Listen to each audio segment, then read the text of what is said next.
100% निधी मिळालाच पाहिजे, 100% निधी मिळालाच पाहिजे, 100% निधी मिळालाच पाहिजे। अरे निधी आमच्या हक्काचा, अरे निधी आमच्या हक्काचा, 100% निधी मिळालाच पाहिजे, 100% निधी मिळालाच पाहिजे। फेब्रुवारी महिन्यात आमच्या ठेकेदारांना पैसे मिळाले तेव्हा सुद्धा आम्हाला अत्यल्प प्रमाणात निधी देण्यात आलेला होता। म्हणजे एकूण जी आमच्या सगळ्या ठेकेदारांची मागणी होती, जी आम्ही कामं केलेली आहेत त्याची जी देयकं होती, त्या देयकांच्या 10 ते 12% इतक्या रकमेचेच आम्हाला पेमेंट मिळाले होते। मग त्यावेळेला आम्ही हा आंदोलनाचा पवित्रा घेतलेला होता, परंतु तेव्हा आम्हाला असं सांगण्यात आलं की तुम्हाला लवकरात लवकर मार्चमध्ये आम्ही जास्तीत जास्त निधी तुमचा देऊन तुम्हाला तुमचे बिलं नील करू।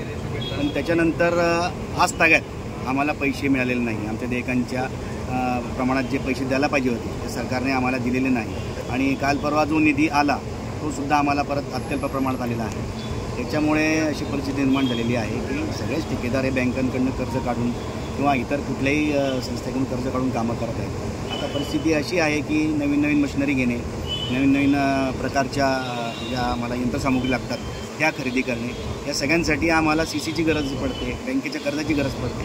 आता त्या कर्जाचे हप्ते भरणेसुद्धा ठेकेदारांना हे नामुष्कीचे झालेले आहे। तर सरकार वारंवार असं ठेकेदारांबद्दलच का धोरण घेते याच्याबद्दल आम्हाला सरकारला जाब विचारायचा आहे। मग आमची मागणी आहे यावेळेला की सरकारने 100% आमचा निधी देऊन आमचे सर्व जी देयके आहेत ती त्यांनी 100% निधी देऊन पूर्ण करावी।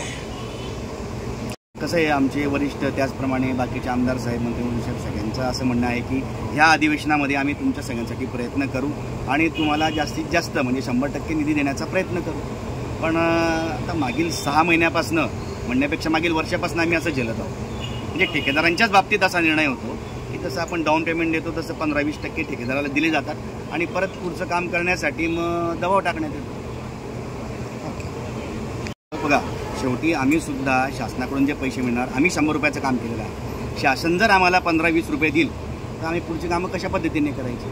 जर सरकारने आम्हाला पूर्ण पैसे दिले तर आम्ही पुढची कामं करू शकतो। आता असं ऐकण्यात येत आहे की पुन्हा जळगाव जिल्ह्यामध्ये 700 ते 800 कोटी रुपयाची कामं मंजूर केली जात आहेत। आता जर पावसाळी अधिवेशनामध्ये आता जर मागचेच पैसे आमचे मिळाले नाही परत पुन्हा 800 कोटीची कामं करायची, मग जर अशी परिस्थिती निर्माण झाली तर आम्हाला मग नाईलाजाने काम बंद करावे लागेल आणि त्याशिवाय दुसरा कुठलाच पर्याय राहणार नाही।